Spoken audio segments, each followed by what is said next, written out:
Well, a very good morning, good afternoon, and good evening to you all, and thank you for joining us here today. As always, I'm going to start with a boring housekeeping notes, but they are important. The meeting is being recorded and will be posted onto our YouTube channel. Therefore, those of you who do not wish to be seen, please do feel free to turn your video off. To avoid any disruptions during the talk, could you also please ensure that your microphones are kept on mute throughout? There will be a Q&A session. And if you'd like to ask the speaker a question, please use the hand up icon, which can be found in the participants or reactions tab on Zoom. Once you've done this, if you could wait for your name to be called out, you may then unmute yourself, ask your question, but then please do not forget to put yourself on mute again. To save your spot, brethren, in the queue, you can do this at any time during the talk. You don't need to wait till the end. I'd also like to remind brethren to please keep questions regarding the topic and to avoid any or making any statements whatsoever, he says. As usual, we're giving away 2 of our bespoke mugs. So for your chance to win today, please answer the following question. In what year did Freemasons Hall at Great Queen Street first open its doors? Please type your answer into the chat section, and as always, the first 2 correct answers will win. Brethren, it is now my pleasure to introduce you to Worshipful Brother Mark Simon Smith, Assistant Grand Sword Bearer and Provincial Grand Orator in the province of Essex.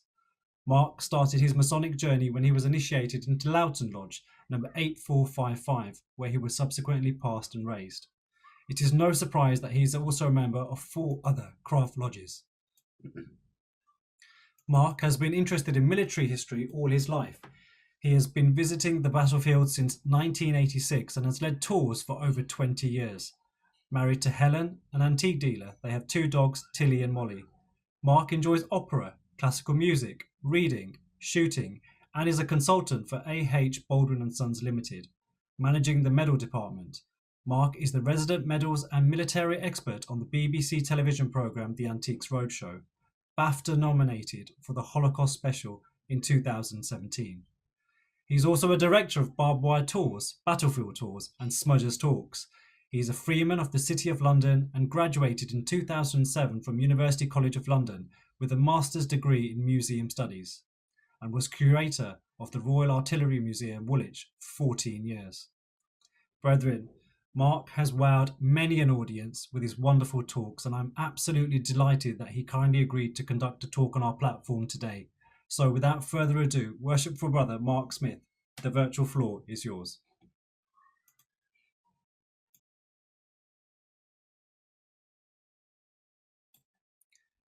Mark, you might have to take yourself off mute.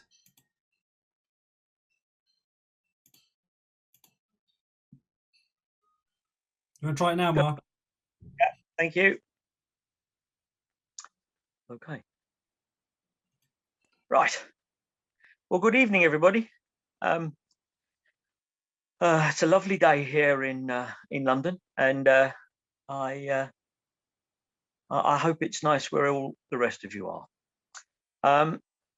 I've collected medals now for 51 years, and it all started because my dear old dad, who was an air gunner in World War II, used to tell me stories from his logbook about the flights that he used to take. So we would go to bed, he would get out his logbook, and we would start at the briefing, and we would go through the breakfast. We would go out to the aircraft, and then we would do the raid together and come back and land. Now, as a small lad, I never went to sleep, obviously, because I hung on every word. But dear old dad, here he is in his air gunner's uniform. There he is. He would tell some great stories.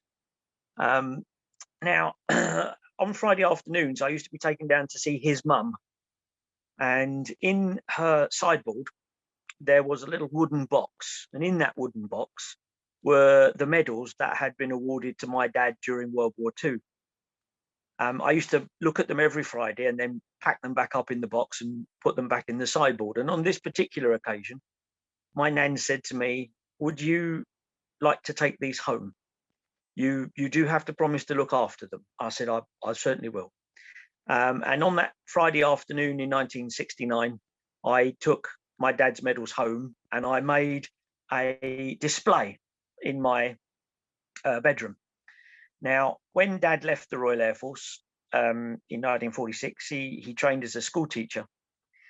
He was a school teacher, then he was a headmaster, and in 1967 he was made a professor, and he ran the education department for the London University's Goldsmiths College. And Dad had this fantastic knack of being able to teach you things without you noticing. And if you were interested in something, he ran with that, and you became interested together. And he went out one day, and he came back because he knew I love my medals. We got some books out of the library and things, but he came back with a poster. And that poster had every medal on it from 1799 to 1973 that had been awarded to the British Army, the Air Force, or the Royal Air Force. We had Dad's medals, and in the intervening years, granddads and various other uncles had given me some more. So we put this poster on the wall, and we said, we will collect all of them. Now, the one that was going to be the most difficult to get was the very first one on the poster, because the one in the top left-hand corner was the Victoria Cross. Now, as time went on, in 2004, I was made the curator of the Royal Artillery Museum in Woolwich. And on the Wednesday of the very first week, I was taken into the armory and I was shown a little metal box. And when we opened up the box, inside it were 23 Victoria Crosses that had been won by the Royal Regiment of Artillery. And it became very obvious very quickly that this was actually going to be quite a big part of what I had to do in the museum, was to talk about the medals, but also to talk about the Victoria Cross. So what I did then is I went off and started to research the Victoria Cross. And that's how this talk comes about. Our talk, in fact, starts in 1854. 1854 is the year that the Crimean War started. Now, if you came across British soldiers in the street in the 1820s and 30s and 40s, you, as the gentle folk that you are, you would have crossed the road to get away from them because you considered them, like everybody else in this country, as the scum of the earth. In 1820, 5 years after the Battle of Waterloo, Lord Wellington said of his own men, they are the scum of the earth. They fight like lions, but they are the scum of the earth. And that's how you perceived British soldiers, the lowest of the low. You joined the British Army in three ways. The first way was that you were given an option by a magistrate, prison or the army. Secondly, you went one night after a long day in the fields or in the new factories to your local hostelry, your local pub. And when you got there, outside were three men dressed in red uniforms. One had a flag, one had a drum, and the other one was wearing a red sash across his uniform. And that man was very friendly, and he took you into the pub and he bought you some beer and he engaged you in conversation. And as the conversation and the beer flowed as the evening wore on, at some point during that evening, he pressed into the palm of your hand a shilling. And at that moment, you had taken the sovereign shilling and you were now in the British Army. You woke in the morning with a headache from the beer, but no shilling, because the sergeant, the recruiting sergeant, had helped you to drink your shilling because it is thirsty work recruiting. But by God, you were in the British Army. And the third way was that you, in their words, went for a soldier. So you volunteered. You went to your local barracks and you said, I want to join. And they took you in. They gave you a very rudimentary medical, and you made your mark on a joining form. They gave you the sovereign shilling, and you were in the British Army. You had just joined, in any one of those three ways, a very brutal organisation. On the statute books until 1867, the punishment for dirty buttons on parade was hanging. The punishment for not having your leather stock at exactly the right angle was 300 lashes. And if you go to the National Archives at Kew Gardens and look at the service papers that remain, these are not hollow threats. These happened to these people. So this was a very brutal world that you had just joined. And in 1854, it was these men that we sent to the Crimea to fight the Russians. Now, when we think about wars today, or indeed anything that happens in the world, the way that we see it is that we see it on television. If something happens while we're doing this talk tonight, by the time you turn the television on later on today, it will be there. There will be a report from wherever it is in the world. But for the Victorians, all of the reports of wars came through the newspaper. They turned up usually about 3 months late from when it actually happened. And they were in such far-flung places of the world and the empire that you probably needed an atlas to work out where they were. The Crimean War is our first technologically advanced war.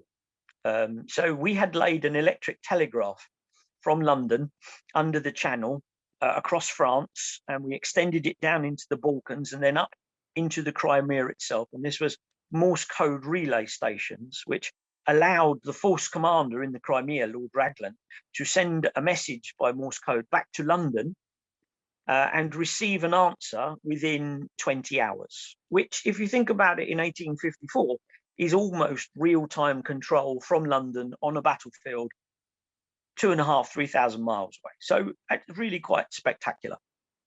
We sent with the expeditionary force 2 men. One was a man called Mr. Russell. He was a reporter for the Times newspaper, and he was allowed to use that electric telegraph once a week to send a dispatch back to the Times newspaper in London.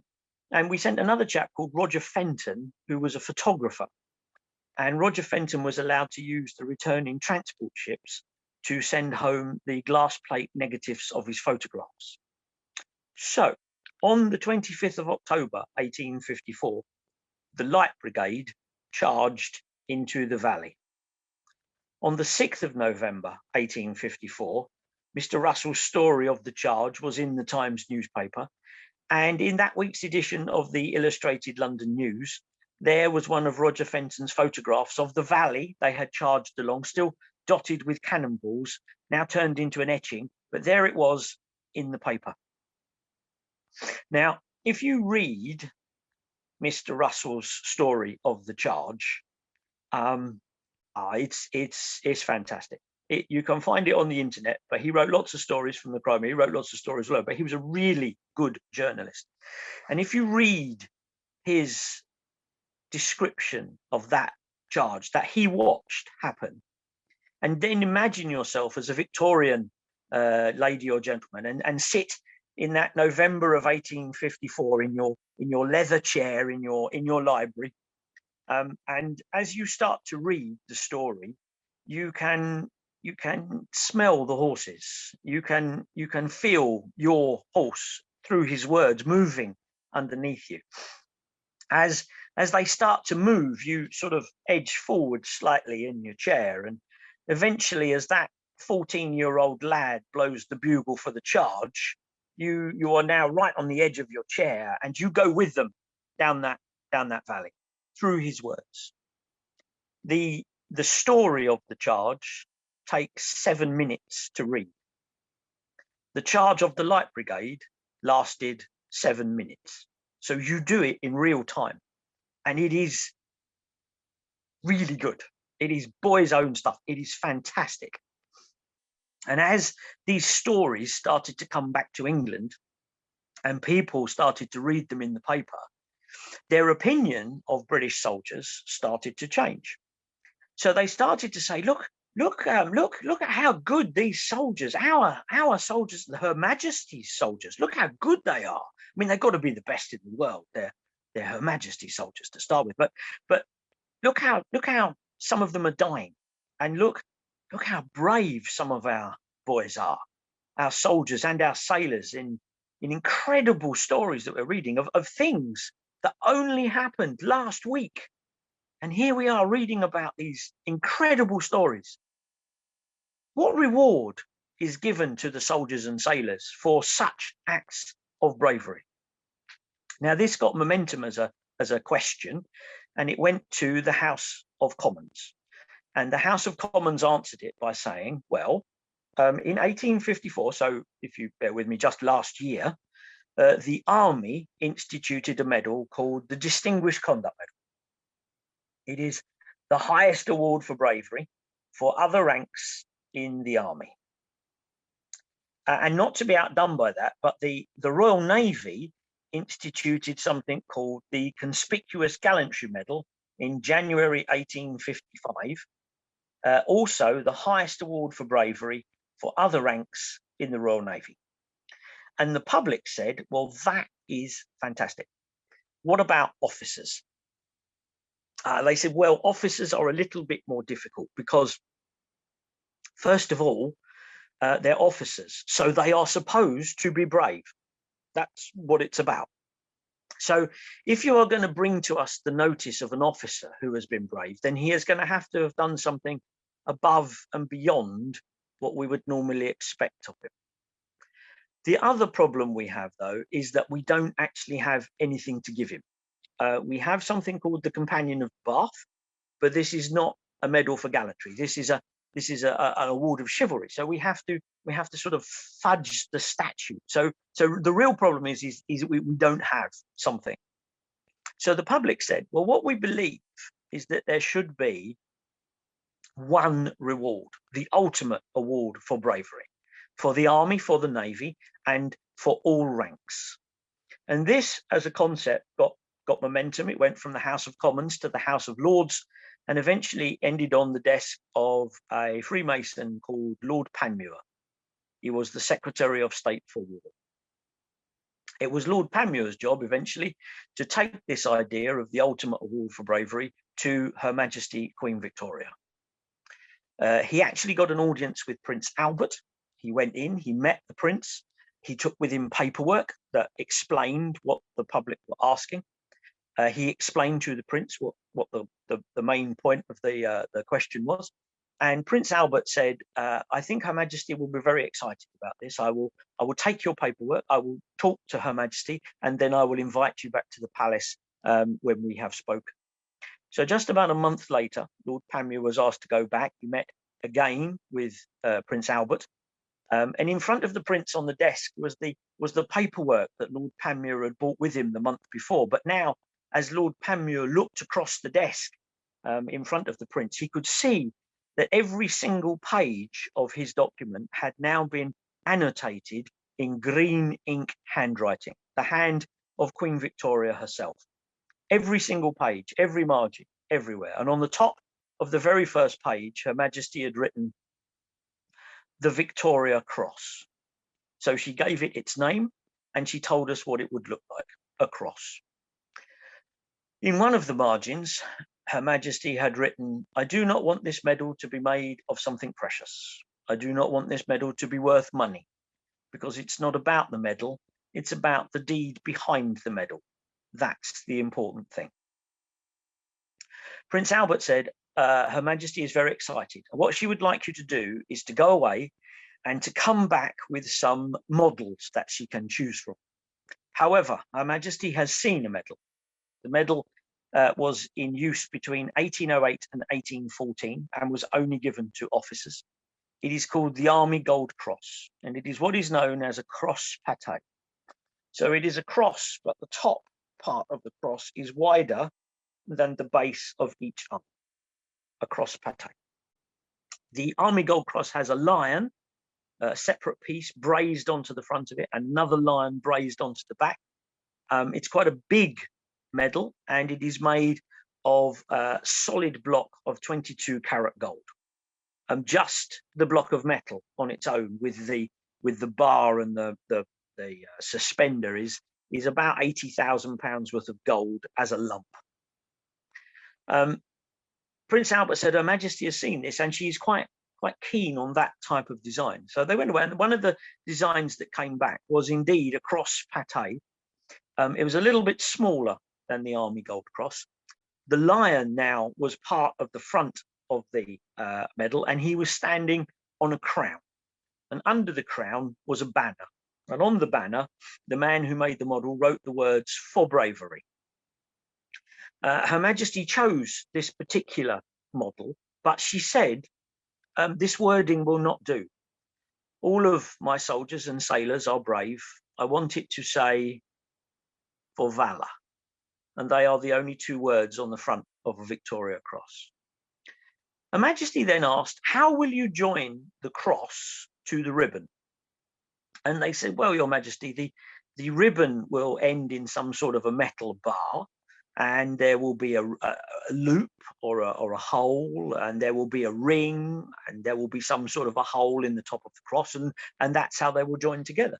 And Her Majesty said, I want you to incorporate the letter V for Victoria into that suspension device. This really was her medal. And the next time you see a VC on the television or in the newspaper, have a look. And there at the bottom of the bar is a V with the ring through it that joins to the top of the cross. Her Majesty then said, what can we make it of? And they said, well, Your Majesty, what would you like? She said, well, I don't want it made of anything precious. So could we try copper? They said, yes. They went away. They came back with a copper version of the cross, and Her Majesty looked at it and she said, you know, this will not do. This will not do. My soldiers and sailors will be very proud of this medal, and they will polish it, and it will go pink, and it will look like an old penny. What else can we make it of? And a man said, well, Your Majesty, could we perhaps make it of bronze? They went away. They came back with a bronze version of the cross, and Her Majesty said, yes, that's the one. And on the 26th of January, 1856, she signed the statute that created the Victoria Cross. Now, a man from the palace got the job of going out into London to find a jeweller to make the Victoria Cross. Now, he probably thought this was quite a simple task, but the problem he came up against is that when he got to the jewellers and said, Her Majesty wants this medal made of bronze, they all said, no, we don't do that. One of them actually said, no, we are professionals, go away. If you want it made of gold and diamonds, come back, but we're not making it out of bronze. So he wandered around for a few days trying to find a jeweler, and eventually he walked into almost a brand new jeweler's shop. It'd been open for 5 years in 1856. And the shop was run by a man called Mr. Hancock. The jeweler's was called Hancock's. He went in, he met with Mr. Hancock and presumably said to him, would you be interested in making a medal for Her Majesty? And Mr. Hancock, being a fairly shrewd businessman and only been open 5 years, could now see that by appointment sign appearing in the window already, said yes. And this is good news, because there's only two jewelers that most people know. One is called Fabergé and the other one is called Hancock's. And that's the moment that he did it, because they still make the Victoria Crosses today. On the 26th of June, 1857, 62 men lined up in Hyde Park. They were the first 62 men to be awarded the Victoria Cross. Now, you need to know a couple of things here about the Victoria Cross. First of all, that when Her Majesty signed the statute that created the Victoria Cross, there is a clause in there that says you still have to be alive at the end of the action to claim your cross. So there are no posthumous VCs. So they are genuinely the first 62 men to be awarded the Victoria Cross. If you were wounded in an action in which you were recommended for a Victoria Cross, but you died before that was signed off, you didn't get a Victoria Cross. You just got one line in the London Gazette that said would have been awarded a Victoria Cross had he lived. So there are no posthumous VCs. The other thing that you need to know is that the ribbon for the Army Victoria Cross was red, crimson, and for the Royal Navy, it was blue. And they remained red and blue until the 1st of April 1918, when the Royal Air Force was formed.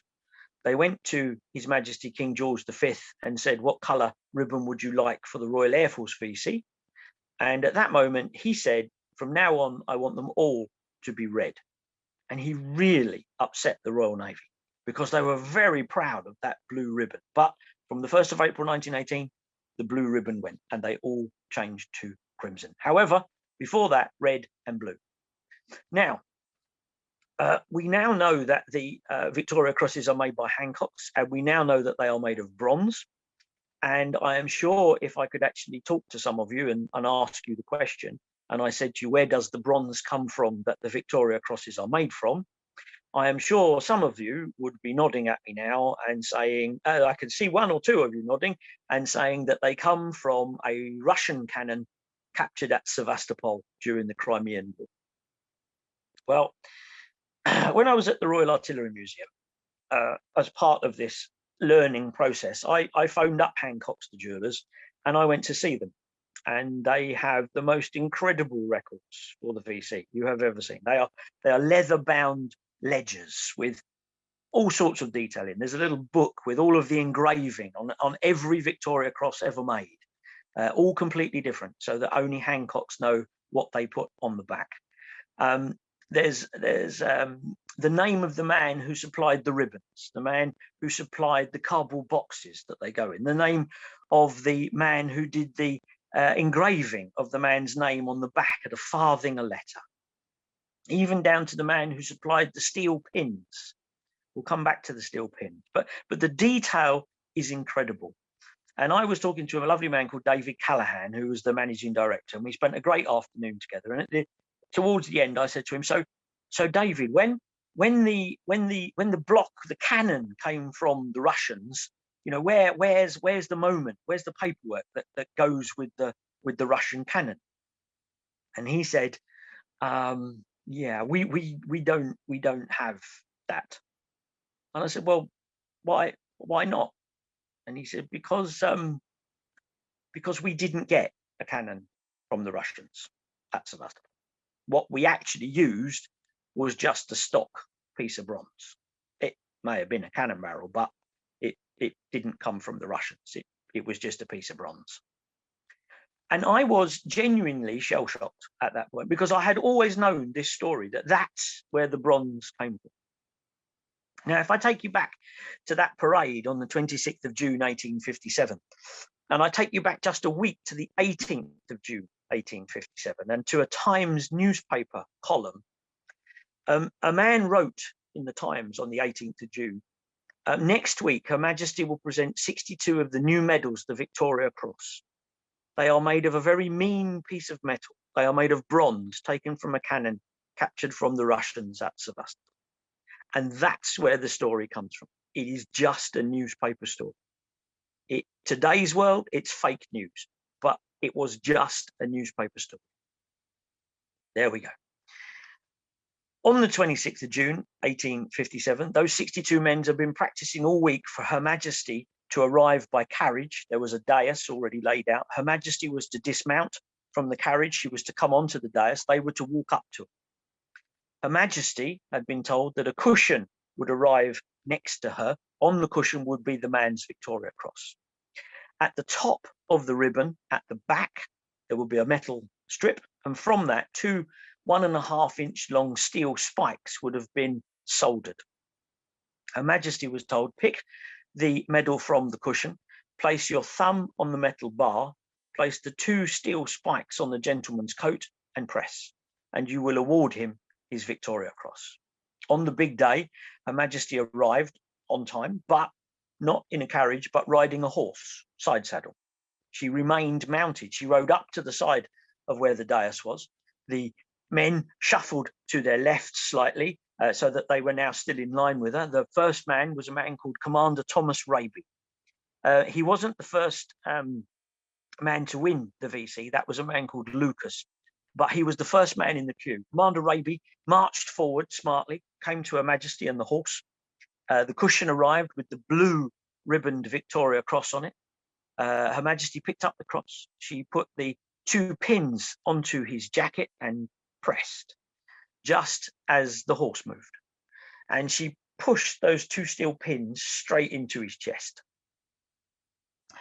They carried him off of parade and laid him down on the floor at the back, undid his jacket, and on his lovely white shirt, they watched the big blood stain spread across the front of his jacket where she'd speared him with these 2 steel spikes. And he has 2 quotes from the day.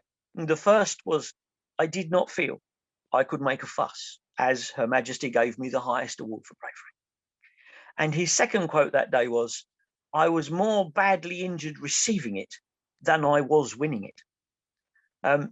Bless him. She stabbed another 2 people in the queue that day before she rode back to the palace.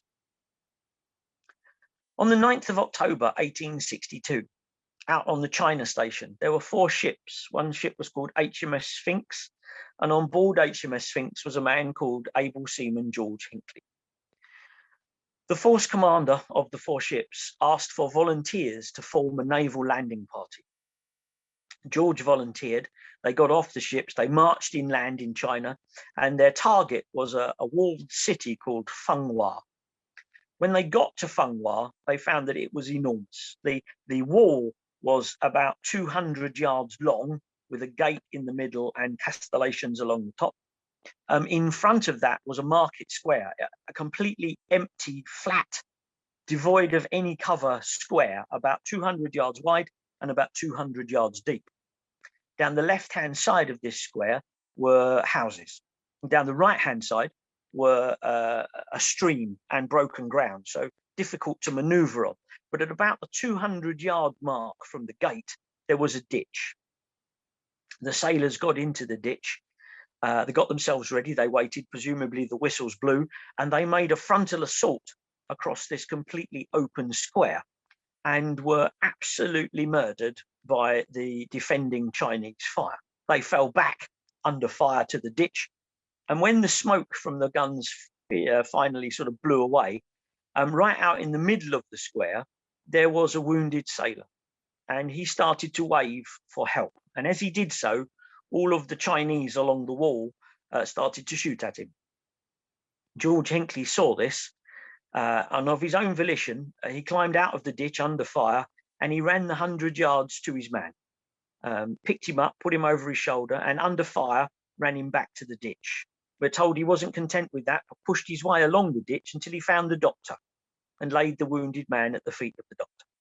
George then turned round, just in time now to see at the gate, 200 yards away, a wounded sailor waving for help.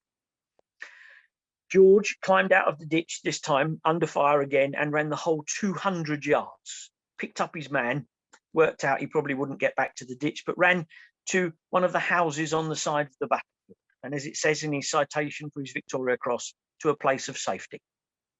And George was awarded the Victoria Cross by Queen Victoria in January 1863. And here it is. And this is George's VC. You can see now the words for Valour here, and the V for Victoria that makes the suspension, and the blue ribbon because George was obviously a sailor. And here is George himself wearing that one and only medal that he got. He didn't get any campaign medals, he just got the Victoria Cross, and there he is actually wearing it. Now, on the 19th of March, 1858, there was a 21-year-old lad called Cornet, which is a rank, Willie Banks, and he was in the 7th Hussars, and he found himself in India, marching as a relief column towards a city called, or a town called Lucknow. So this is the Indian Mutiny, and the town of Lucknow, the residency at Lucknow is surrounded, and he is part of the relief column that is coming to try and remove the mutineers from around the city. They got to somewhere called Musa Bagh. Bagh is gate in Indian. So they got to this gate that led them into the area of Lucknow. The 7th Hussars were sort of a cavalry screen for a small infantry unit and 3 guns of the Royal Horse Artillery. They came to Musa Bagh and they went into a camp. There was a small, sort of like a farm, I suppose, is the way it's described, just to the front of where they camped, between them and the gate. They thought no more of it. They got into camp. They started to cook food. When out of the little encampment came 300 mutineers, and they charged the 3 guns of the Royal Horse Artillery. Now, A very small detachment of cavalry got caught between the guns and the mutineers and were all killed. The mutineers almost reached the guns. The gunners themselves started to defend them with their ramrods, really. And little Willie Banks mounted his horse, drew his sword, and on his own, he charged the 300 mutineers. We're told that he cut down 6 of them before they killed his horse, and he was dismounted. He killed another 3, and then he was surrounded. The British infantry came forward. They pushed the mutineers back, and there, lying on the battlefield, was Willie Banks. He was horrendously injured. They had hacked off his right arm and his right leg, and he had over 300 saber cuts to his body, and he was still alive. They brought him back to the doctors, and instantly the recommendation went up the chain of command for a Victoria Cross for him. The recommendation started to make its way back to London, and unfortunately on the 7th of April 1858 William Banks died before the Victoria Cross recommendation had been signed, and therefore he was not eligible for the VC. He got his one line in the London Gazette that simply said would have been awarded the Victoria Cross had he lived. But the public, along with 2 other chaps called Lieutenants Coghill and Melville, who'd both been killed at a battle called Isandlwana in Zululand in 1879, the public thought that these 3 people deserved the VC and continuously petitioned Queen Victoria, and she said no. And when they said, well, why? She said, well, because the statute says you have to be alive. And they said to her, would you change the statute? And she said no. So for the rest of her life and the rest of her reign, she was petitioned for Coghill, Melville and Banks, and she turned them down every time. When Edward VII came to the throne, he too was petitioned. And in 1907, he relented. He changed the Victoria Cross statute, and he made the Victoria Cross a posthumous award. And the second thing he did that day is he backdated the posthumous VCs for Banks, Coghill and Melville. So they did get their VCs in the end. 7 years later is 1914, and that is the start of the Great War. 643 men will win the Victoria Cross between 1914 and 1918, and 211 of them were killed winning it. And when we think about Victoria Crosses today, it is something that is very much a posthumous award. Now, something else happened in 1914, and that was that the block of metal that Hancock's the jewelers were using to make the VCs from ran out. And they wrote to the War Office and said, what would you like us to use now? Now, the generals and the admirals at the War Office knew that newspaper story that the highest award we have for bravery was made from an enemy gun. And they quite liked that idea. So to perpetuate that, they sent a signal down to the Royal Arsenal at Woolwich and said, we want you to find 2 guns. They must be made of bronze. They must be of foreign manufacture, and they must have been captured in a battle. And a man went out into what was called the captured gun park, and he chose 2 guns. And the bit that he cut off is called the button. So if you imagine a cannon where the cannonball comes out at this end, about here there's a hole called the vent hole where you light the charge, and then it goes thin and then large. And that thin and large piece is a counterweight called the button, and he cut the button off of 2 guns. Now, when I was the curator of the Royal Artillery Museum, my walk to my office once I got in the museum every morning took me through the foyer of the museum where stood the 2 Victoria Cross guns. So it was quite a momentous walk to work every single day, because there they stood in front of me. And I used to do this talk sort of thing that I'm doing tonight, standing between the 2 guns. Now, whilst I was at the museum, fighting was taking place in Iraq and Afghanistan, and Victoria Crosses were genuinely being awarded. to British, Australian, and New Zealand soldiers. And bless them, if they weren't posthumous, they went to meet Queen Elizabeth and were given their Victoria Cross. If they were Australian or New Zealand, they got it first back at home, and then they came to meet Her Majesty. But sometime during that week, they were in London to have their VCs presented or be presented to the Queen. They were also brought by the George Cross and Victoria Cross Association down to the Royal Artillery Museum to see the two guns. So in my time there, I met every single man who had won the VC and lived in Afghanistan or Iraq. And one of them was a lovely lad called Ben Robert Smith, VC. He is an Australian. He was in the SAS. The most notable thing about him, if he was here today, is that he is 6'8.5" tall. He is huge. And one day he said to me, yeah, Mark, we're going to do a program for Channel 7 out in Australia about Anzac Day, and we wanted you to be in it with the guns. So I said, yeah, no problem, mate, not a problem. So the television crews turned up, and we stood between the two guns, and I started to tell him the story of the 1914 block of metal running out and these two guns taking over, and the fact that these two guns had made now between them over 800 Victoria Crosses. And we walked over to what I used to call my right-hand gun, and I showed him where the button had been cut off and now the gun was flat. And I said to him, Ben, all of the metal that was cut off of this gun ran out in 1943. And the last Victoria Cross that this gun made was for a man called Guy Gibson for the Dams raids. Whereas if we move over to this left-hand gun, this is the gun that made your Victoria Cross. Now, I must tell you that these two guns were captured in 1860 by the Royal Regiment of Artillery at a place called the Taku Forts. And the Taku Forts is in China. And these two guns are Chinese. Therefore, Ben, your Victoria Cross was made in China, which is quite a brave thing to say to a 6'8.5" SAS bloke standing next to the gun that his VC was made from. But he was such a lovely lad that it all went quite well.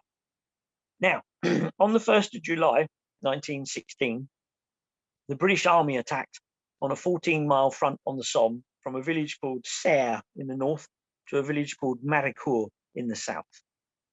That Saturday morning, the whistle blew at 7:30 in the morning, and they went over the top.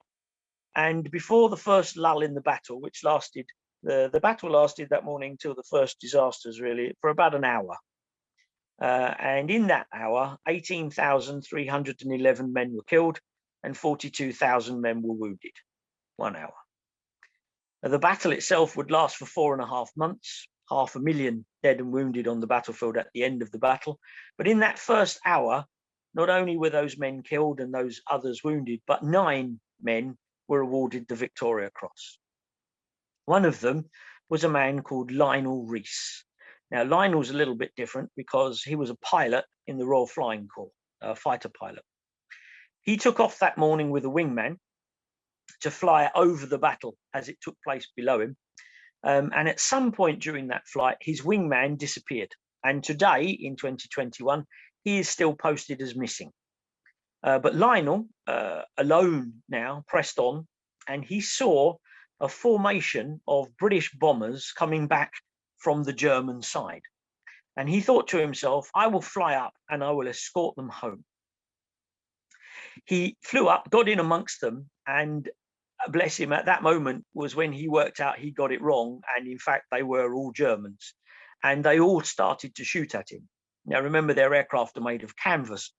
And a bullet came through the side of Lionel's aircraft and severed his right leg through the thigh.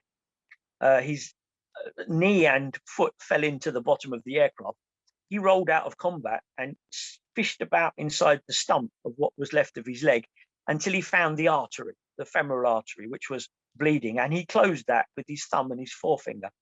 He then picked up the stump of his leg, put the foot back into the rudder pedal and pushed the two stumps together, holding the artery shut, and then flew back up into the combat. He shot down 2 Germans that day and didn't roll out of combat till he ran out of ammunition. He flew his little aeroplane home and made a pretty good landing on his airfield. But what used to happen was that Lionel would climb out of his aircraft and his little dog would come out of the flight hut and they would meet somewhere in the middle of the airfield. But on this occasion, the dog ran all the way across the airfield and reached the aircraft.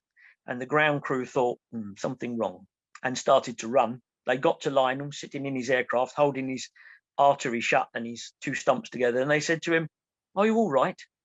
And he said, "I could do with a bit of help getting out." He was awarded the Victoria Cross. 31st of August 1940, a man called Jimmy Nicholson at RAF Debden climbed into his Hurricane. It was his first operational sortie. He took off with the squadron, not a scramble, on a familiarization flight. He had a wingman with him, and what he and the wingman didn't notice was a Messerschmitt 110 that came up behind them. They came up behind Jimmy Nicholson's aircraft and opened fire. He was hit with 20mm exploding cannon shell, one of which blew the back of his right foot off. Splinters blinded him in the right eye, and his Hurricane was set on fire. Now, avgas doesn't burn with orange flames and black smoke. It burns almost clear blue. And Jim couldn't see the flames, but he said, "I knew I was on fire because my instrument panel, which was made of aluminium, started to melt." So he swung the hood back, undid his harness, undid the little door and climbed out onto the wing, ready to bail out. And as he did so, the Messerschmitt 110 flew past him. So Jim climbed back into his burning Hurricane. He said, "I held the throttle open with my hand in the flames. I watched my glove burn off. I watched the skin burn off, and I watched the bones of my hand catch fire. And then I shot him down." He rolled his Hurricane. He bailed out. He came down in a field. He was quite badly injured by this point. He'd lost most of his left foot. He was blind in one eye. He had 70% burns. And as he touched down, a member of the Home Guard shot him with a double-barrel shotgun. He was in hospital for the best part of 2 years. He was one of Archibald McIndoe's what were called the guinea pigs. So this was the very first plastic surgery. And a lot of the surgery was done on Jim's left hand. And one day, Archibald McIndoe said to Jim, "Right, this hand, Jim, is ruined. Sorry, there's nothing we can do with this. So what we're going to do is we're going to do an operation on it. And do you want us to set it so that you can hold a pint of beer or maybe a cigar? What do you fancy?" And Jim said to Archibald McIndoe, can you set it so that I can hold the throttle quadrant on a Hurricane?" And he did. And before the war was over, Jim shot down another 6 Germans, the only Victoria Cross for the Battle of Britain. Now, if you go out onto the battlefield and you are awarded a medal, there's not just Victoria Crosses, there's other levels of gallantry as well. But if you go out onto the battlefield and you are awarded one of them, and then, bless you, you go out and you do it again at the same level, they don't give you 2 medals. What they do is they give you the first one, and then they give you a little tiny strip of metal, which you sew on the ribbon of the first one. And that is called a bar. And that bar represents the second award. And out of the 1,365 men who have won the Victoria Cross, 3 of them have done it twice. The first man to win 2 Victoria Crosses was a man called Arthur Martin Leake. Now, Arthur was a doctor. It was 1900. He was out in South Africa during the Boer War, and he was told that there were 3 wounded British soldiers out in front of the guns. He went out with his medical bag to tend to them. He was seen by a Boer, and the Boer shot him 3 times with a rifle. And out of everybody now, Arthur was the most badly injured. The stretcher bearers came out with 3 stretchers and tried to put Arthur on one of them. And he said, no, leave me. These boys have been out longer. They need water. Get them in first. So they carried them in and came back for Arthur. They picked him up on his stretcher, took him back to the tent, and now had a problem because he was the doctor and they needed another doctor. So they went off to find another doctor. When they got him, they came back. They went in the tent, and Arthur, the most badly wounded of all of them, had now climbed off of his stretcher and was crawling round the tent looking after the other wounded as he too was a wounded man. And for that, he was awarded the Victoria Cross. In October 1914, Arthur found himself in Belgium outside of a town called Ypres. And this was just as the trenches were going in and the barbed wire, and the newspapers had not quite coined the phrase no man's land yet, so just the bit in between. And someone said to Arthur that there was a wounded soldier just out in front of the German trench, but the problem was he was all caught up in the barbed wire and we can't bring him in. So Arthur waited until it got dusk. He got a pair of wire cutters and he climbed over the parapet and started to walk towards the German line, and the Germans started to shoot at him. And as he got closer, a German officer suddenly worked out what he was trying to do, and he stopped his men firing. And Arthur very calmly walked right up to the wounded man, used the wire cutters to cut the barbed wire, picked him up, put him over his shoulder, and carried him back to the British trenches. And he was awarded the first ever bar to the Victoria Cross. The second man to do it was a man called Noel Chavas, and this is Noel here. He was in the Royal Army Medical Corps, but he was attached to the 10th Battalion, the King's Liverpool Regiment. And in September 1916, the 10th Battalion, the King's Liverpools, were on the Somme, and they were tasked with an attack on a village called Guillemot. They went over the top. They were mown down by a machine gun fire. It got dark that night, and Noel climbed over the parapet and went out into no man's land on his own in the dark under fire. We are told that he got within 20 yards of the German front line. He himself was wounded 9 times while he was doing this, but that night on his own, he rescued 21 men. One of them so badly wounded that he had to amputate his leg in a shell hole before he brought him in. He was awarded the Victoria Cross. On the 31st of July, 1917, which is, if you're a military historian, the first day of the Third Battle of Ypres, to most people it is known simply as Passchendaele, the 10th Battalion, King's Liverpool, were to attack a village called Saint-Julien. Noel had built his dressing station right in the front line, as he always did, and as they got ready to go, a shell came over, went down the steps of the dressing station and exploded. It blew most of the side of Noel's face off. It fractured his skull, and it put 2 holes in him the size of fists. They bandaged him and put him on a stretcher, and he climbed off the stretcher and said, "My boys need me. I'm staying. I'm the doctor. I need to stay." And as he was wounded like that, he stayed in that dressing station operating on the boys they brought in for the next 3 days and 3 nights. On the second night, a stretcher bearer team came in and said to him, "There's a man we found out in a shell hole who is so badly wounded, we can't even roll him onto a stretcher.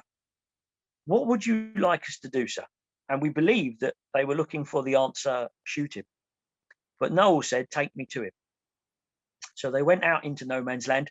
They got to this guy. Noel got out a little lamp in the dark under shellfire, did an operation on him in the mud, stabilized him, got him on the stretcher, brought him back to the dugout, did another operation, and then sent him off down the line. And we're told that that man survived.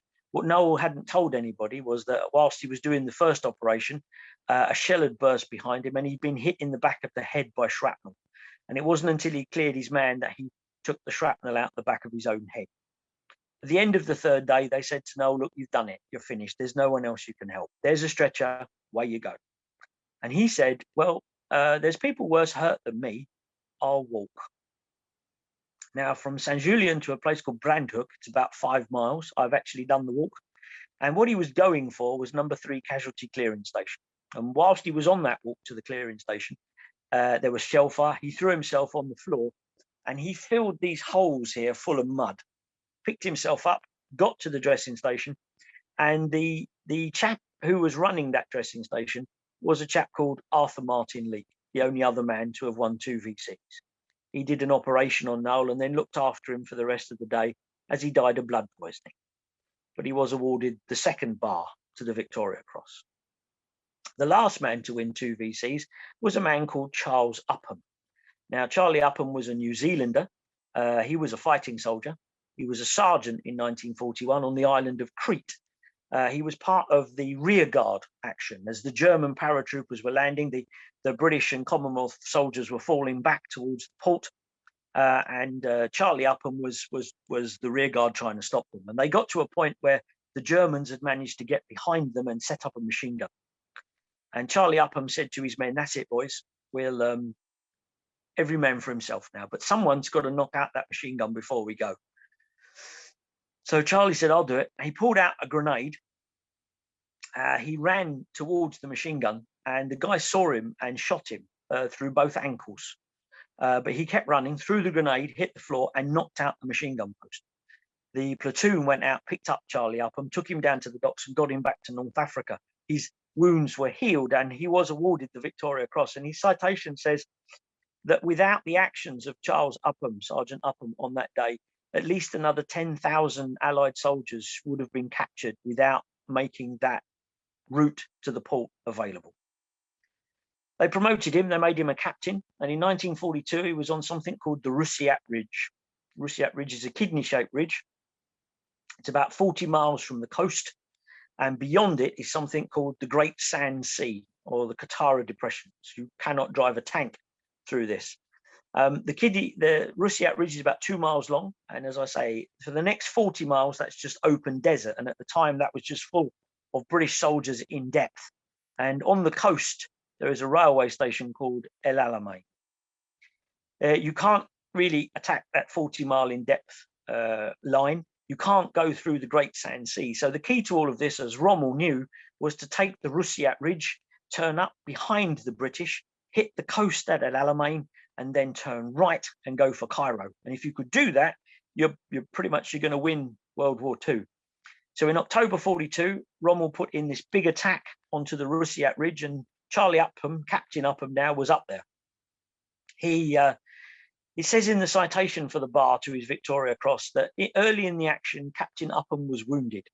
A bullet went through his right elbow, and he couldn't use his right arm. So remember what I'm about to tell you next, he all did with one arm. After being wounded, Captain Upham destroyed 4 German machine gun posts, 3 German lorries, and captured 35 prisoners single-handed. He was awarded the bar to his Victoria Cross. And the exciting thing about Martin Arthur Leake, Noel Chavas, and Charlie Upham is not only are they the only 3 men who have ever been awarded the Victoria Cross twice, but they are all cousins. So they all kept that in their own family. Now, as we get to the end of this, I sometimes am asked, what is the difference between the Victoria Cross and the George Cross? Well, you've seen a VC, and you know that is what that looks like. And this is a George Cross. Now, what people tend to say to me is that the Victoria Cross is for soldiers, sailors, airmen, and the George Cross is for civilians. And that's not the case. 4 civilians have won a Victoria Cross, and about half of the 540 odd people who have been awarded a George Cross have been service people. If today, in 2021, you are going to recommend someone for a Victoria Cross or a George Cross, the Ministry of Defence will email you a pack that tells you how to recommend them. And in that pack, it says, for both medals, VC and the GC, you must demonstrate that there was a 90% chance or greater that this person would have been killed achieving this feat. And it's exactly the same for both medals. On the table of gallantry, they are exactly the same. The difference between them is that the Victoria Cross must be won in the face of the enemy, and the George Cross, same amount of bravery, but not in the face of the enemy. In 1943, there was a lad called Arthur Aaron. Arthur was 20, and he was the pilot of a Halifax bomber. He and his crew, 7 of them in total, had completed 19 operational trips up to this point. They had been to Berlin, the Ruhr, Essen. They were a well-established bomber crew. And on this night, their squadron, 12 aircraft, were tasked with the bombing of the oil refinery in Milan in Italy. Now, I don't live too far away from Stansted Airport. And if you get an EasyJet aircraft, when you can, to Milan, it's an hour and 45 minutes. If you are going to do this same trip in a 4-engined bomber in World War II, the round trip time there and back is about 8.5 hours. And most of that is done in the dark over France, and that's where the German night fighters live. So it's quite a hairy old trip. And on this particular night, they were carrying a heavy bomb load. They were carrying a 4,000-pound blast bomb called a Cookie. They were carrying 1,000-pound general purpose bombs and 2 baskets of incendiaries. They got off of their airfield. They made their way over Europe. We are told they got to the Alps, and Arthur got his aircraft through the very thin air of the Alps and down onto his bomb run onto Milan. The bomb bay was now open, and he'd given control over to the bomb aimer, who would give him minor corrections. But Arthur's job now was to fly in a perfectly straight line. And as he started onto that bomb run, their aircraft was attacked. Bullets came through the windscreen. They destroyed the instrument panel. They killed the navigator. They hit the wireless set, put it out of action. They wounded the wireless operator. They hit the port inner engine, which stopped straight away. And the port inner engine runs something called the APU, the Auxiliary Power Unit. And that's the thing that gives all of the hydraulic power to the aircraft. So the wheels going up and down, the brakes, the flaps, the opening and closing of the bomb bay, and the movement of the turrets. And the rear turret in particular is not big enough to have you and your parachute in. So your parachute lives outside. And when you get into a rear turret in a big bomber in World War II, you close 2 doors behind you, which when you move the turret out of, shall we say, 0, they lock on a solenoid. So if you want to bail out, you have to bring your turret back to 0, open the 2 doors, reach back behind yourself, grab your parachute, drag it in, hook it on, leave the door open, swing your turret to one side and roll out backwards. When the hydraulics failed on Arthur's aircraft, the rear gunner was off to one side and was now stuck in his turret.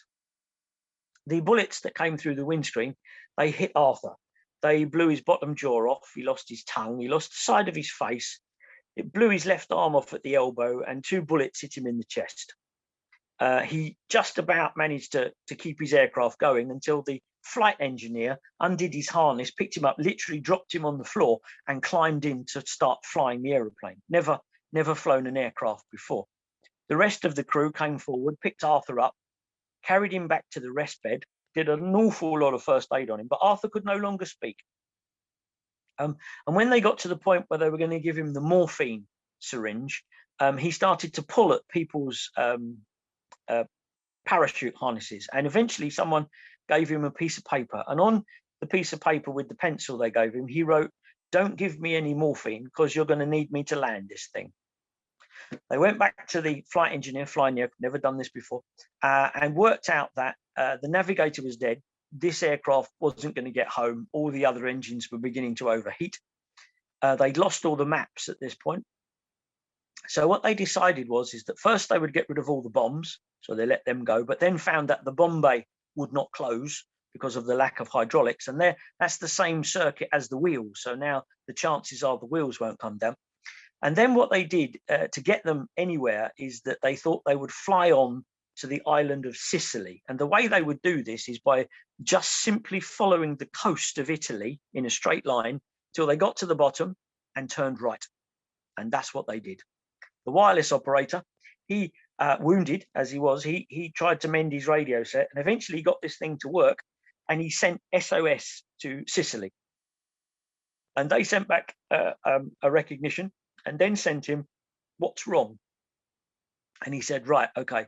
So the pilot is really badly wounded. The navigator's dead. I'm wounded. We're on 3 engines. The bomb bay won't close. I don't think the wheels are going to come down. The flaps don't work. I don't think the brakes will work. And the bloke who's flying it has never done it before." And they sent back a message which said, "Bail out." And he sent back the message, and I quote, "Our rear gunner is stuck.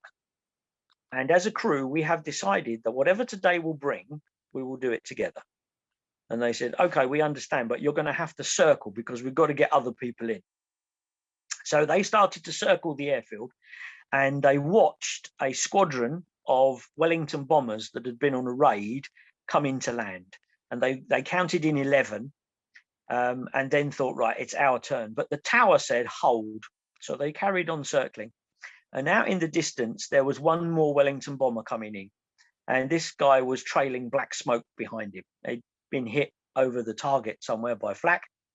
And as he came in on his approach, he was firing out red flares from the aircraft, which means I have wounded on board, I need an ambulance. And as he touched down, his wheels collapsed and the Wellington blew up on the runway, killed all of them, but closed off a quarter of the runway.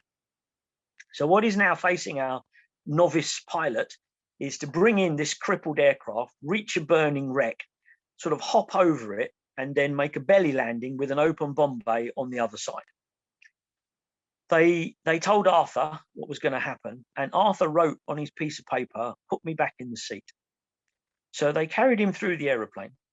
They sat him back in the seat. They tied the stump of his arm to the control column with a shoelace so he could push. He came in on his approach. He leant forward and he pressed the 2 buttons for his wheels. They heard the compressed air go on either side, and he got 2 greens as his wheels locked. He reached the burning Wellington, hopped over it, and made a perfect 3-point landing on the other side. He pulled his brakes on and nothing happened. So he used the throttles to swing the aircraft from side to side until he brought the aircraft to a stop. What he didn't know is that 4,000-pound blast bomb, when they dropped it, only one of the clips had gone. So he dragged that down the runway behind him as he landed. He was very conscious his aircraft was going to explode. He turned off the petrol feeds to the 3 engines, the 3 magnetos, and he pulled the levers that opened the cooling fans on his engines. And as the propellers stopped turning, Arthur died. But he had saved everyone on his aircraft, and they put him in for the Victoria Cross. The aircraft that had shot at them that night was a Halifax bomber from their own squadron. So that is not in the face of the enemy. That is what is called friendly fire. And that does not count for a Victoria Cross. So they crossed out Victoria Cross and they changed it to George Cross. This went all the way to Winston Churchill. And Winston Churchill read the story and he got his pen with green ink, just like Her Majesty all those years before, and he crossed out George Cross, and in big letters he wrote Victoria Cross. We can't let the enemy know we shot down one of our own aircraft. And at the age of 20, Arthur was awarded a posthumous VC. And when we started this almost exactly 1 hour ago, I said to you that in that original paperwork, Her Majesty wrote in a margin, it is not about the medal, it's about the deed behind the medal. That's the important thing. You have now heard some of the stories of the 1,365 men who have won the VC, and I hope you now believe that Her Majesty got that sentiment just about right. Brethren, ladies, thank you for listening to me. Mark, thank you so much. I was totally engrossed, and that's not like me, to be honest with you. Fascinating. I just felt like I was on that journey with you. Amazing, absolutely amazing. We're going to shoot straight onto our questions and answer section. If I could ask Ewan to come forward, please. Hi, Ewan.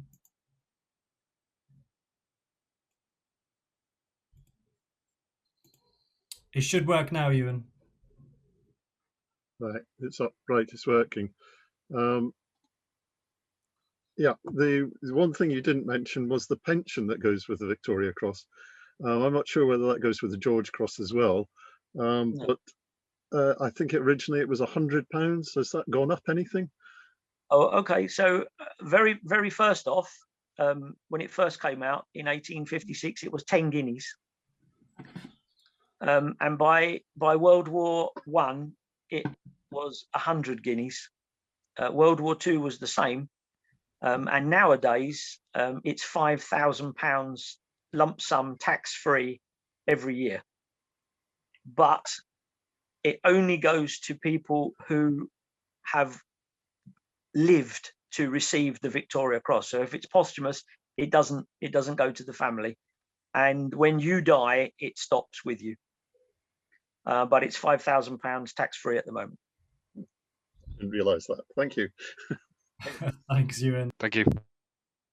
Next, could we go to, I know she dropped off, so I'm going to go to Sue O'Neill. Hi, Sue. You're on mute. Thank you for bringing me back on. My cat walked over my keyboards and threw me out. So cool. I'd just like to know, the people who were recorded as you would have been awarded a cross, but you died, how many of them were there? Oh, so there are about 25 men who were given the one line. And in 1907, out of them, they gave 6 posthumous VCs. But the others didn't get anything. Why? Because of the way that they were looking at what they did. And as time went by, the criteria for awarding the Victoria Cross was changing. If you were in the Indian Mutiny, you could pretty much say to your friends, I'm going to win a VC today. Watch me, and you could probably just about do it. By the Boer War, no, they had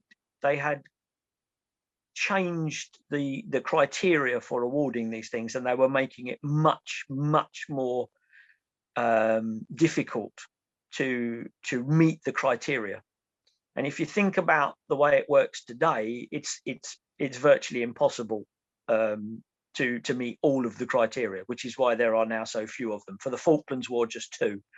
You know, so as we move through time, they become almost unobtainable.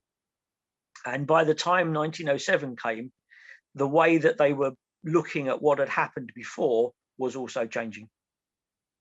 Thank you. Thank you, Sue. Could we go to Lee, please? Lou? Lee, are you still there? Yeah, I'm here. Lovely. Thank you very much. Thank you, Mark. That was a excellent talk. Thank you. Just a couple of things. One is the red ribbon, which we call the crimson ribbon, which was on the army one, yeah? Yep. The first one. Has that got anything, the crimson one, has that got anything to do with the Holy Royal Arch when you get to Excellent Companion, which is the same kind of red crimson that we use? No, not really. It's a bit like the blue, doesn't have anything to do with a Master Mason. Right. The red crimson was actually the same colour as the ribbon for the Companion of the Bath. And the blue, the middle of the, this is the Conspicuous Gallantry medal, and the blue is just the colour which represents the Royal Navy. Right. And red is the colour that represents the army. So when you look at the very first medal, which is Waterloo, it is mostly red. When you look at the first medal to the Royal Navy, the Naval General Service Medal 1793 to 1840, the ribbon is predominantly blue. So it is their colour, and that's really all they were echoing, was that the red was the generic colour of the army, and blue was the generic colour of the Royal Navy. Right. Thank you very much. Yeah. Just one other thing. I mean, This is probably totally random, but was the Victoria Cross ever given to Jonathan Whitehead Peard, Joe W. Peard, who was known as Garibaldi's Englishman? And because he brought down a 1,000-strong army from Queen Victoria's regiment down to Garibaldi, going through Sicily for the revolution. and then he came over in 1864. So was JWP ever given the Victoria Cross? Not one that I've ever come across. Right.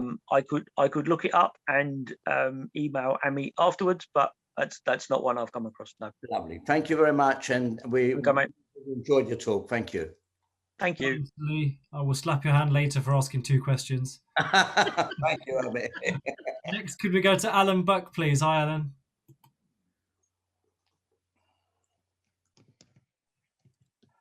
Alan, you still with us?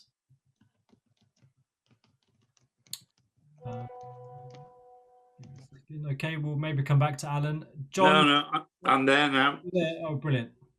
Hi, Alan. Hi. Thank you, Mark, for a wonderful talk. This is probably another myth, but I've read somewhere that if a serving soldier is wearing his Victoria Cross, all officers of whatever rank must salute him. Is that a myth or is that true? It's true. It's true. That's true. Yeah, you have. Yeah. All officers have to salute the ribbon. Yeah. And there's other weird things as well. But in the days when pay parade actually took place, where you lined up, when you got to the table, you saluted, and to salute you have to have your hat on. However, if there is a Victoria Cross holder on the camp, you don't have to wear your hat on pay parade, so you don't have to salute, and you still get paid. There are lots of weird things like that. Thank you. And I know this is for true because a friend of my dad's was a guy called Flight Sergeant Hanna, who got the VC in 1940. And my dad was on the same camp as William Hanna. And on pay parade, no hat, my dad didn't have to salute. So I know that one's true. Thank you. Great question, Alan. Look at that. We are myth busting right here, right now, live. John Bryant, could we go to John, please? Hi, John. I got it, yeah. Mark, absolutely enthralling talk. I really, really enjoyed it. It's not a question, but as an ex-member of the Royal Medical Corps, it's great to hear the story of Sebastian Leake. Yeah. When you lost you. hang on. Sorry. Can you hear me now? Sorry, John. Can you hear me now? We can hear you now, Yep. John. Yeah, Mark, great talk. Absolutely enthralled. Thank you. It's not a question, but I was a member of the Royal Medical Corps during 1980. You're always taught that the Royal Medical was held more Victoria Crosses than any other armour corps in the British Army, and we had the only 2 VCs, double VCs. But we never heard the story, and tonight that was great. Thank you very much for telling me it. It's a pleasure. The Royal Artillery argue that one because the Royal Artillery have 62, and you have 63. However, some of yours, like Noel Chavas's, are also claimed by the King's Liverpool. Yeah. So if you ever want to get into a discussion in the bar with an artilleryman about how many, it's always good fun. Thanks again, Mark. I really enjoyed it. Thanks very much. The regiment that got the most Victoria Crosses is, if you have to look at this slightly differently.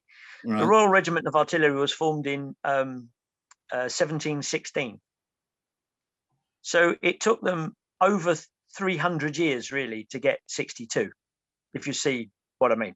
Yeah. The Machine Gun Corps was formed in 1916 and was disbanded in 1922. So 16, 17, 18, 19, 20, 21, 22, 6 years. They had 110,000 men serve, 55,000 of them were killed, and they won 6 Victoria Crosses, 1 a year.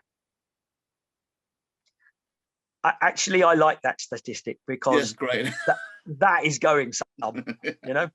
And if you say that to a gunner, then they should have 300, but they don't. Thanks again, Mark. Brilliant. Pleasure. Thanks, John. Next, can we go to Malcolm Wright? Hi, Malcolm. Hi, mate. Mark, this fantastic talk again. Second time I've heard it. Just a question on a personal note from yourself. How are you getting on with your collection? Oh, my collection. I.e. the So we started with the poster, me and Dad. I've still got the poster.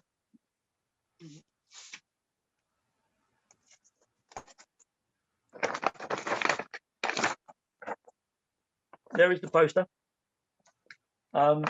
So we started with the poster. There are 95 medals on the poster. And in November last year, I got the last one. So I have the whole poster. In my collection, I have several collections. So I have one of everything. So that's the poster. Then I have World War One casualties. So I tried to collect a set of medals for one man killed on every single day of World War One. There's 1,555 days of combat, and I've got 820 men's medals and one lady. Then I have World War II casualties. I have every single Gallantry medal that we've ever issued. And I have, I like logbooks. I've got about 100 logbooks for airmen.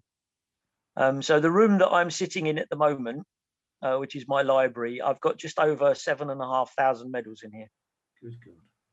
That's amazing. That is amazing. Thank you very much.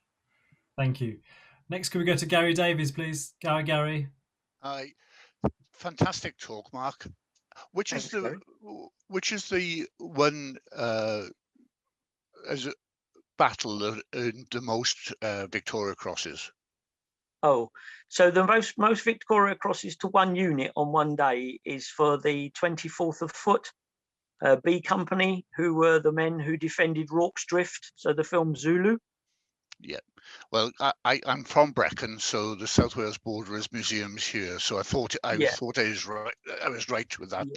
Yeah. So they are the most to one unit, but the most Victoria Crosses given out in one day for one battle is the 6th of November 1854 for the Battle of the Alma, and that day they gave out 26. But it's lots of different. It's not just one regiment. It's lots and lots. Thank you, Mark. Okay. Thank you, Gary. Next, could we go to Ted, please? Hi, Ted, New York. Fabulous storyteller. Excuse me, my throat is bothering me. But I can understand why you were probably a fabulous educator as well, and continue to be. But can you explain once again the difference between the GC and the VC? Is the VC must be in battle, in the face of the enemy. The face of the enemy, and not So you've got to. And when did the GC become established? 1940. I see. During George. Really, so they had a thing called the Albert Medal, which was for land or sea. But in 1940, when the Blitz started in London, we were having a lot of auxiliary firemen and air raid wardens and ordinary people, civilians, who were doing some extraordinary things during the Blitz, and there really wasn't anything to give them. So they came up with three things. They came up with the George Cross. Then below that is the George Medal. So if you look at the citation for that, that's 75% chance of being killed. And then the next thing is a very, very, very rare thing. If I can find it, hold on. I've got lots of things in drawers here. Hold on. Please be in this one. Yes. So the next thing down is this. This is probably one of the rarest gallantry badges, and that's called the King's Badge for Courage. And they're made of plastic. They are literally made of plastic. This is the first one, and then the George Medal, and then the George Cross. But really, it was for it was to fill that gap for Division. things that were happening Yeah. in a non-military situation. Justly because so. they couldn't give people the Victoria Cross for bomb disposal because it's not in the face of the enemy. Did any so they foreign, needed a whole new set of things. Did any foreign officer ever, or a foreign soldier ever win the GC or the VC? Yes. The George Cross and the Victoria Cross. So the most likely foreign soldiers to win the Victoria Cross when it started were Indian soldiers from the Empire, and they had their own Victoria Cross. It's called the Indian Order of Merit, and it predates the VC. It was established in 1837. But the Indian soldiers weren't allowed to get a VC because they were Indians. And that wasn't until 1916 that the statute was changed. And the Victoria Cross statute admitted Indian soldiers from the Empire and women for the first time. I think because of the nurses out in France. But Indian soldiers have been awarded the VC, but no ladies have got the VC. But for the George Cross, yes, foreign soldiers. There was a lovely lad that I filmed on the Antiques Roadshow who was Sudanese, and he'd been awarded the George Cross. A guy dropped in an ammunition store that was full of hand grenades. A guy dropped something that went off, killed 3 people, but it set light to the shed with the ammunition in. And our lad ran in, rescued 2 people, and then put the fire out around the ammunition. And he was awarded the George Cross. Thank you so much. I'm so glad this is taped so I can review it again and again and again. Thank you so much for history. Pleasure. Thanks, Ted. Next, could we go to Stephen Lagerman, please? Hi, Stephen. Thank you. Sorry, am I unmuted? I am unmuted. You are. We can hear you. Mark, a brilliant delivery. I take my hat off to you, which I haven't got on anyway. No, fair enough. I'm going to sneak in 2 questions here. The first one, warfare since the Victoria Cross was initiated to nowadays has changed beyond all recognition. Hand-to-hand fighting and so forth, as occurred in the early part of its existence, doesn't exist so much now. Have the criteria for giving a Victoria Cross to someone changed, or is it exactly the same for Valour? Okay, so that's a really good question. And one of the reasons that it becomes more difficult to be awarded the Victoria Cross, and one of the reasons that ladies have not been awarded the Victoria Cross, is because for ladies, the opportunity to be in the face of the enemy wasn't something that happened until very recently in Afghanistan, when when women were going out on patrol. So that put them into the bracket of the face of the enemy. As we move, as in the latest defense review, as we move towards drones and cyber fighting and all this sort of stuff, the opportunity to get as close as you need to get to be awarded a VC will recede. And when I say get as close as you need to get, there was a Gurkha at the Battle of Arakan who was the bodyguard to his English lieutenant colonel. And his colonel was struck down by a Japanese soldier with a sword. And the Gurkha, with his kukri, ran at the Japanese guy. And the Japanese guy pushed the sword through the Gurkha. But the Gurkha just wasn't close enough to use his kukri. So he grabbed hold of the Jap and pulled himself down the blade and then cut the guy's head off. And that is in the face of the enemy. Did the Gurkha But as we survive? move away from that to more droney stuff, then the opportunity will become less and less. Did that Gurkha survive? No. And can I, the other question, you were talking about the differentiation between the Victoria Cross and the George Cross. Nowadays, we read in the papers of unexploded World War II bombs being found all over the place. And some of these bombs are mighty dangerous. If the bomb disposal officer has a particularly difficult or horrendous job, would he, even though would he still be entitled to a George Cross if it was considered so important? Yes, they would. So today, instead of that little plastic badge which has gone, Her Majesty in 1972 instituted something called the Queen's Gallantry Medal.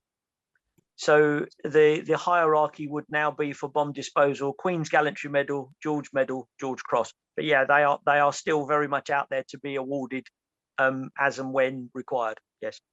So you said three. You mentioned three particular honours just then.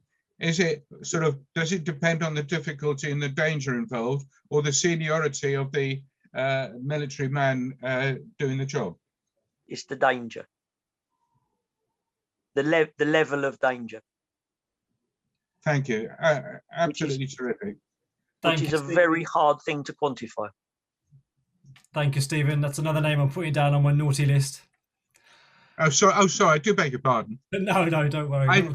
I did ask before I started. Can we next go to Kim Halifax? Hi, Kim.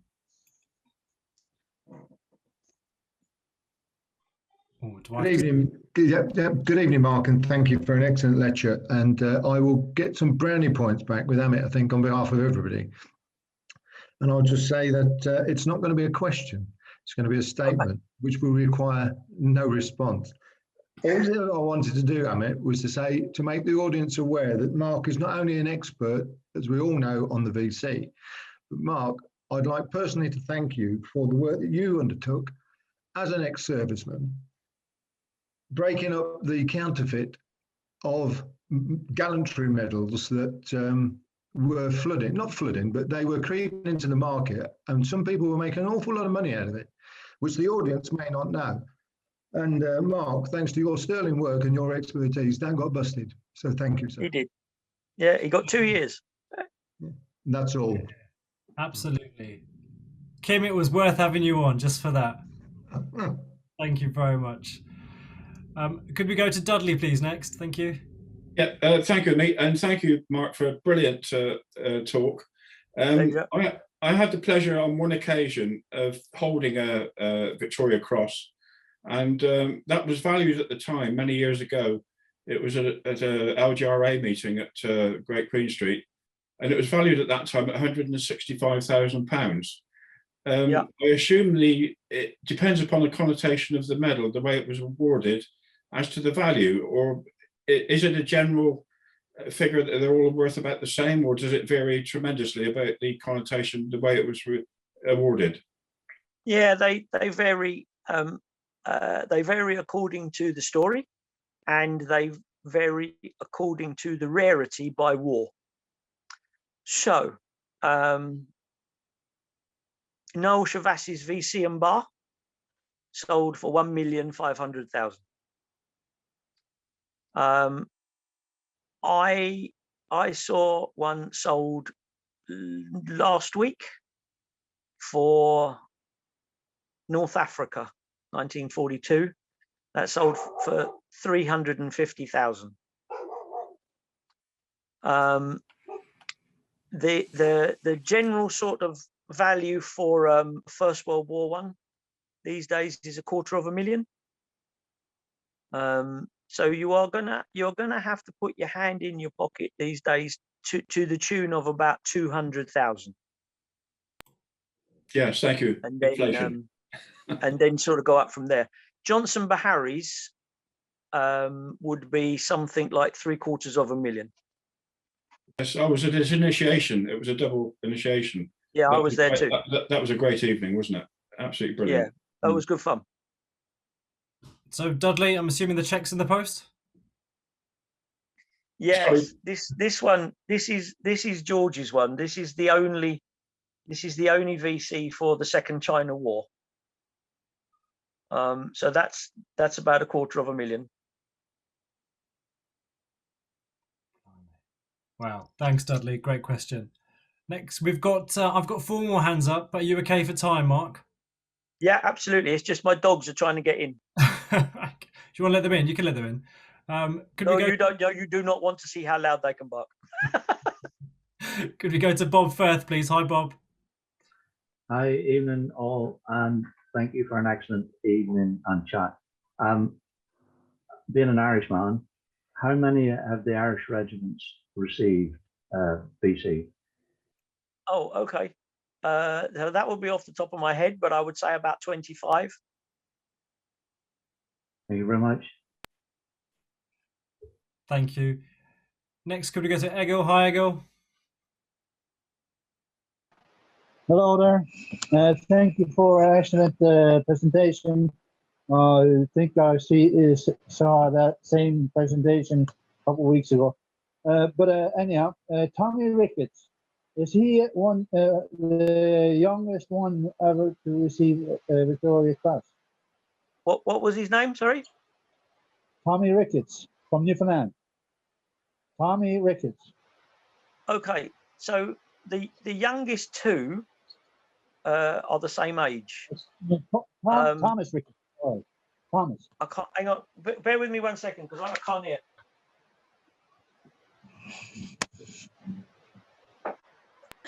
Egil, it might be your audio. It's quite muffled, your question. He's quite. I can't quite hear. But the youngest 2 are Andrew Fitzgibbon and Thomas Fleming, and they won it in 1857, and they were 15 years and 3 months old, and they are the youngest 2.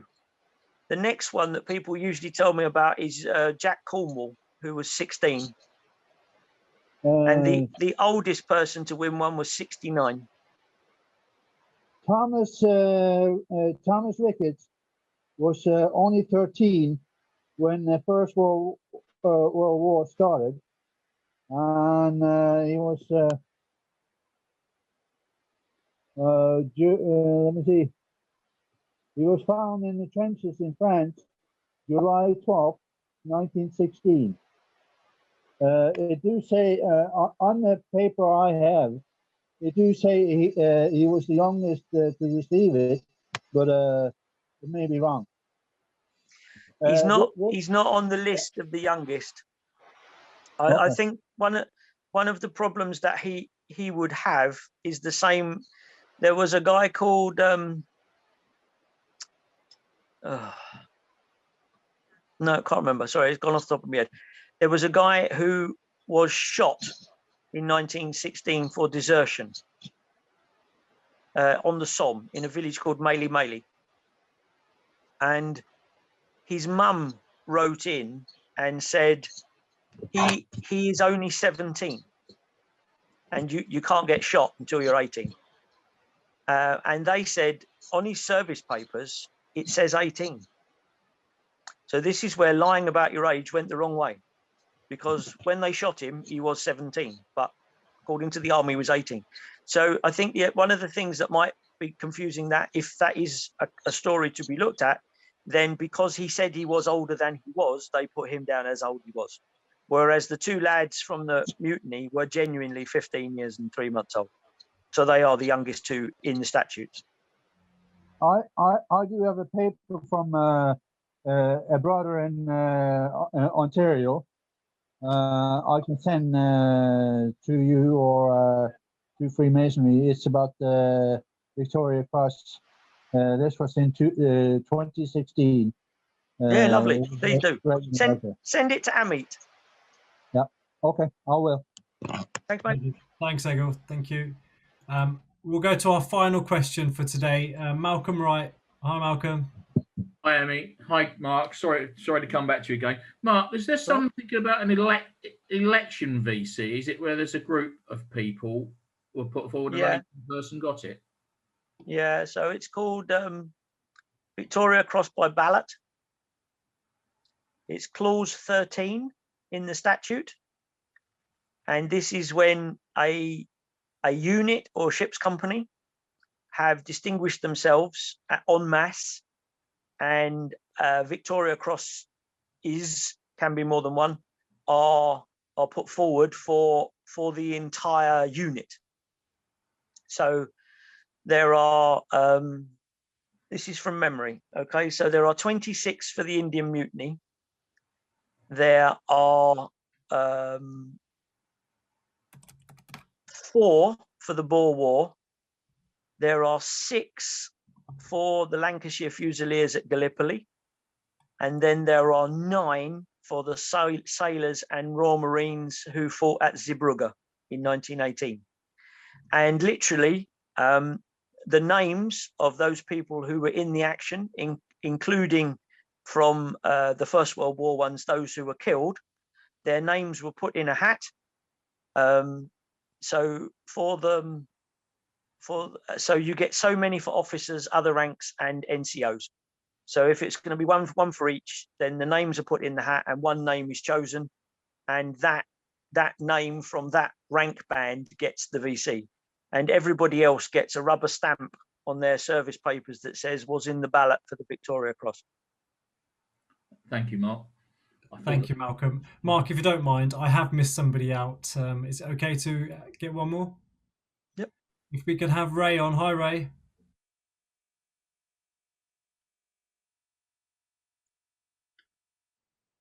Ray, are you on? If you could unmute yourself.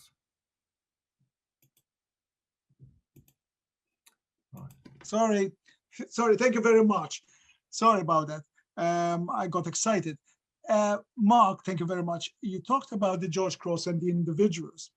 What are your views about Malta and the George Cross?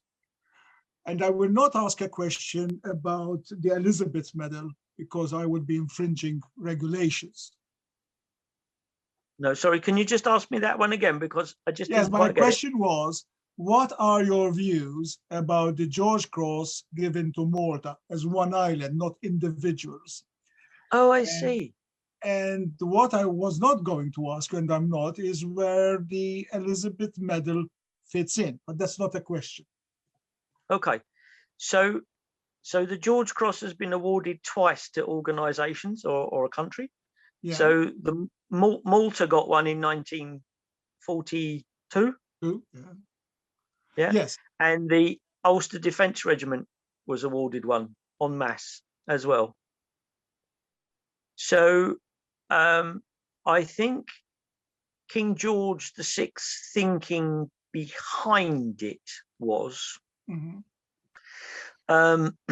so about 10 years ago, lots of military historians were asked to vote, if that's the right word, for what they considered to be the 3 most important battles of World War II. The battles that actually changed the tide of the whole war. And in 3rd place was Stalingrad, which is reasonable. In 2nd place was the Battle of the Arakan in Burma. And the battle that won, as it were, if you want to look at it that way, was Malta, the Battle of Malta. Nelson said that if you wish to control the Mediterranean, you have to control Malta. If we had lost Malta, we would have lost the war, because Rommel would have been able to be resupplied to an extent that we would not have been able to have combated, with our troops having to go all the way around Africa to up the Suez Canal type stuff. So the battle for Malta was beyond crucial, and the people who put up with it as a whole on that island, not the service people, them as well, but the Maltese. It was a fantastic feat of fortitude. I mean, it really was. And I think you've got to remember that this is wartime, and part of what you've got to do is you have to bolster everybody else and keep the morale very high. And to award Malta a medal was recognition of what the Maltese people had been through, but also was part of the propaganda that we are ready to stand and fight these people, and we are going to beat them. So it has a bit of both. And the Ulster Defence Regiment one is of a similar thing, that it was such a long, protracted and terrible period in time that the services they gave needed some recognition, and that's how they did it. That's a good question. Thank you very much. Thank you, Ray. Brethren, that is all we have time for. Mark, can I just say on behalf of all of us here today, thank you very much. A superb talk. I know I enjoyed one of your talks at North London Installed Masters a couple of years ago. This was good as me, off the charts, brilliant, amazing talk. I'm glad you enjoyed it. I know you've got part two. I'll be told off for not saying this. I know you've got a part two of this talk, and you'll be giving it or conducting it for the Allied Masonic degrees on the 13th of April. So brethren, if you are interested in listening to more of Mark's talks, we'll obviously try and get him on again to our platform, but the AMD have got a talk, the second part of this talk, and that'll be the 13th of April. The contact there would be Richard Criddle, so please do get in contact with Richard to get all the details for that. Just quickly announcing the winners of our mugs. Only one person got the question right. The question obviously was for a chance to win. In what year did Freemasons Hall at Great Queen Street first open its doors? The answer was, in fact, 1776, and it was built by Thomas Sandby, R.A. Brethren, I look forward to welcoming you all next week, where we at Freemasons Without Borders celebrate our 1-year anniversary. So please make sure you join us next week. It's going to be a great talk. We've got a couple of speakers on. I'll be announcing it on Facebook page, and obviously the MailChimp will come out on the Sunday. But wishing you all a very happy Easter. God bless you all. Have a safe night. Good night, brethren. Peaceful. Good night. Absolutely brilliant. Well done, Georgie. Fabulous. Fabulous. Thanks, Mark. You and the Thanks, Eric. Pleasure. Be safe. Till next week. Till next week. Take care. Bye.